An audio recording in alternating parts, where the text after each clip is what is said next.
Second sum நல்லா read பண்ணிக்கோங்க. First A கொடுத்துருக்காங்க, ஆறுன்ற ஒரு ரிலேஷன் கொடுத்துருக்காங்க. ஆறுன்ற ரிலேஷன் உங்களுக்கு என்னென்னா ஸ்கொயர் ஆஃப் எ நம்பர் அப்படின்னு கொடுத்துருக்காங்க. நெக்ஸ்ட்டு ஆர் என்ன கொடுத்துருக்காங்க,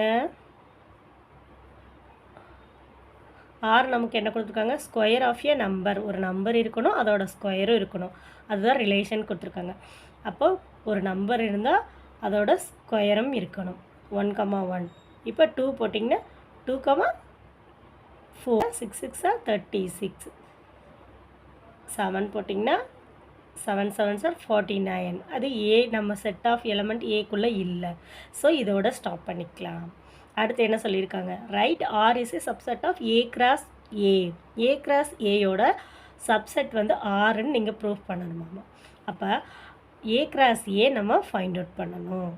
ஏ கிராஸ் ஏ ஃபைண்ட் அவுட் பண்ணணும்னா ஏ எழுதிட்டு மறுபடியும் ஏ எழுதிட்டு ஏ கிராஸ் ஏ மறுபடியும் ஃபைண்ட் அவுட் பண்ணணும். அப்போ என்ன வரும், 45, 45. எல்லா நம்பர்ஸ் கூட எல்லா நம்பரையும் கம்பைன் பண்ணி எழுதணும். பெரிய செட்டாக போகும், நீங்கள் எக்ஸட்ரா போட்டு எழுதிட்டிங்கன்னா போதும். இப்போ கண்டிப்பாக இந்த நம்பர்ஸ் ஆரில் உள்ள எலமெண்ட்ஸ் எல்லாம் கண்டிப்பாக ஏ கிராஸ் ஏல இருக்கும். therefore R is a subset of A cross A. ஆரில் உள்ள எலமெண்ட்ஸ் எல்லாம் ஏ கிராஸ் ஏல இருந்ததுன்னா ஆர் வந்து எதுக்கு சப்செட், ஏ கிராஸ் ஏக்கு சப்செட்.